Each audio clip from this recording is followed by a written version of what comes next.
शक्ति बड़ी या बुद्धि, शहंशाह अकबर का दरबार लगा हुआ था। चर्चा चल रही थी और आज का विषय अकबर ने जानबूझकर बीरबल को झंड करने और नीचा दिखाने के लिए रखा हुआ था। आज का विषय था शक्ति बड़ी या बुद्धि। अकबर बीरबल से बोले, इंसान कितना भी बुद्धि का इस्तेमाल कर ले, मगर रहता तो शक्ति वाले के नीचे ही है। जैसे कि आम कितना भी मीठा हो जाए, तो रहता तो डाल के नीचे ही है। अब खुद को ही देख लो, पूरा विश्व तुम्हें जानता है।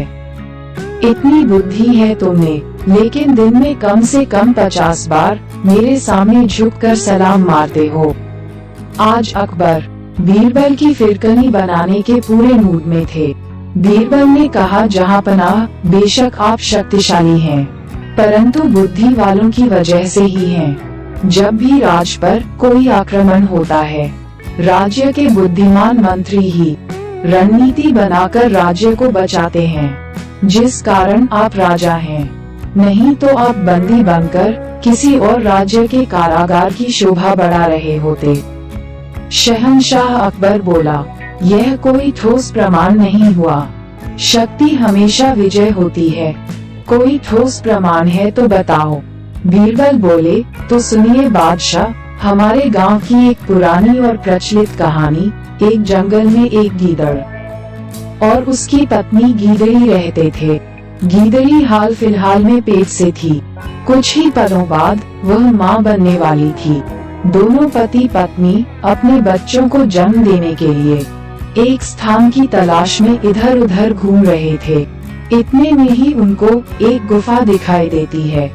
दोनों उस गुफा को देखकर समझ तो गए थे कि ये जरूर जंगल के राजा सिंह की गुफा है, जो फिलहाल अपने शिकार करने की तलाश में निकला था। दोनों को अपने बच्चों की डिलीवरी के लिए जगह तो मिल गई थी, लेकिन साथ ही यह डर भी था कि अगर शेर आ गया तो क्या होगा। इस समस्या से निजात पाने के लिए गीदड़ ने एक युक्ति निकाली और अपनी पत्नी गीदड़ी के कान में अपनी योजना बताई और कहा, जैसे ही सिंह आता है, मैं तुम्हें इशारा कर दूंगा, फिर तुम ये सब बोलना शुरू कर देना। असल में दोनों ने इस योजना में अपने अपने नाम बदल दिए थे। शेर को भयभीत करने की योजना समझ चुकी गीदड़ी बोली, ठीक है। गीदड़ गुफा की छत पर बैठ गया ताकि दूर से ही शेर के आने का संकेत मिल जाए। थोड़ी देर बाद गीदड़ी ने धीरे धीरे 4 बच्चों को जन्म दिया। गीदड़ के कानों में जब बच्चों के रोने की आवाज गई तो वह बड़ा प्रसन्न हुआ। अब दोनों माँ बाप बन गए थे। लेकिन इसी बीच गीदड़ ने जंगल के राजा शेर को अपनी गुफा की तरफ आते देखा। गीदड़ ने तुरंत अपनी पत्नी को शेर के आने की खबर दी और योजना शुरू करने के लिए कहा है। अब देखते हैं कि उनकी योजना क्या थी। योजना के अनुसार गीदड़ी ने अपने बच्चों को रुलाना शुरू कर दिया। सिंह, जो अपनी गुफा के करीब पहुंच गया था, बच्चों के रोने की आवाज सुनते ही झाड़ियों में छुप गया और देखने की कोशिश करने लगा कि आज मेरी गुफा में कौन घुस आया है। योजना के अनुसार गीदड़ ने गुफा की छत से आवाज लगाई और बोला, अरे ओ मेहरारू, आज बच्चे क्यों रो रहे हैं। नीचे से गीदड़ी ने आवाज लगाई, ओ सिंह पछाड़ जी, यह जिद्दी बच्चे आज खाने में फिर शेर का कलेजा मांग रहे हैं। शेर यह बात सुनते ही सफेद हो गया और सोचने लगा कि ये कौन बला आ गई है जंगल में, जो खाने में शेर का कलेजा मांग रहे हैं, और इसका तो नाम भी सिंह पछाड़ है। सिंह पछाड़ नाम की दहशत उसके मन में बैठ गई। फिर ऊपर से गीदड़ बोला, ठीक है, देखने दो, आज तुम्हें शेर का कलेजा ही खिलाता हूँ। इस बात को सुनते ही जंगल का शेर यहाँ से ऐसे भागा जैसे आज उसने सच में ही कलेजे से हाथ धो दिया हो। भागते भागते शेर को रास्ते में एक लोमड़ी मिली। लोमड़ी ने शेर से पूछा, अरे जंगल के राजा, इतने भयभीत होकर कहाँ भागे जा रहे हो। शेर बोला, काहे का जंगल का राजा, आज तो बाल बाल बचा हूँ, नहीं तो मेरा कलेजा खा जाते। ना जाने जंगल में कौन सी बला घुस आई है। लोमड़ी ने कहा, अरे क्या हुआ, मुझे ठीक ठीक बताओ। शेर ने लोमड़ी को पूरी आप बीती सुनाई। ये सुनते ही लोमड़ी जोर जोर से हंसने लगी। शेर ने कहा, मेरी जान पर बनाई और तू हंस रही है। लोमड़ी ने कहा, अरे जंगल के राजा, तुम जितने खतरनाक हो उतने ही नासमझ भी।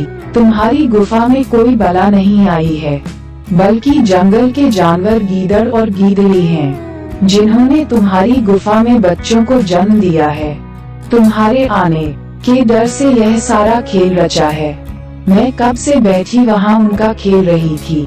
सिंह को फिर भी उसकी बातों पर विश्वास नहीं हो रहा था। उनकी बातें सुनकर शेर भयभीत हो चुका था। लोमड़ी ने कहा, अच्छा तुम मेरे साथ चलो, तुम्हें खुद पता लग जाएगा। शेर ने पहले तो जाने से मना कर दिया और बोला, अगर वहाँ सच में कोई खतरनाक चीज निकली तो मैं अपना इतना विशाल शरीर लेकर कहाँ जाऊंगा, तू तो कहीं भी घुस जाएगी। काफी मशक्कत के बाद सिंह चलने के लिए राजी हो गया, लेकिन उसने लोमड़ी को अपनी पूंछ से बांध लिया और बोला, अगर मैं मरा तो तू बचकर कहाँ जाएगी। फिर दोनों सिंह की गुफा की ओर चल दिए। अब गीदड़ ने फिर देखा कि शेर दोबारा आ रहा है और अब तो साथ में लोमड़ी भी है।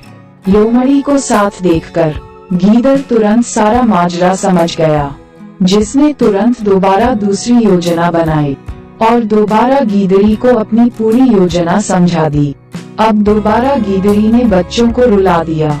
ऊपर से गीदड़ ने कहा, अरे ओ मेहरारू, बच्चे को चुप क्यों नहीं कराती। गीदड़ी ने कहा, सिंह पछाड़ जी बच्चे पूछ रहे हैं, अभी तक शेर का कलेजा क्यों नहीं आया।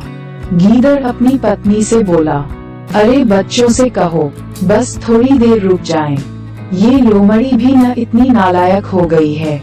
2 घंटे पहले भेजा था कि जा कहीं से किसी शेर को पटा के ला, अभी तक आई नहीं कामचोर। भाई साहब, ये सुनते ही शेर ने जो वहाँ से जो दौड़ लगाई है। अब चूंकि लोमड़ी भी उसकी पूंछ से बंधी थी, वह भी खिचड़ती हुई चली गई। आधा तो लोमड़ी का काम तमाम खींचने से ही हो गया, बची कसर शेर ने पूरी कर दी। बीरबल बोले, अब बताए बादशाह, शक्ति बड़ी या बुद्धि। बादशाह के पास कहने के लायक कोई जवाब तो था नहीं। फिर भी वह बोले, इसका मतलब ये हुआ कि तुम मानते हो कि मैं शेर हूँ और तुम गीदड़। बीरबल बोले, जहांपनाह, मैं तो बस इतना कहना चाहता था कि आप शक्ति में बड़े हैं और राजा हैं और मैं बुद्धि में बड़ा हूँ और बुद्धिमान हूँ। राजा अकबर अपने मंत्री बीरबल का व्यंग सुनकर तुरंत झेप गए। तो मित्रों, इस कहानी से हमें ये शिक्षा मिलती है कि बुद्धि हमेशा शक्ति से बड़ी होती है। जो बुद्धिमान होता वह किसी भी परिस्थिति में हार नहीं मानता और विजय होता है।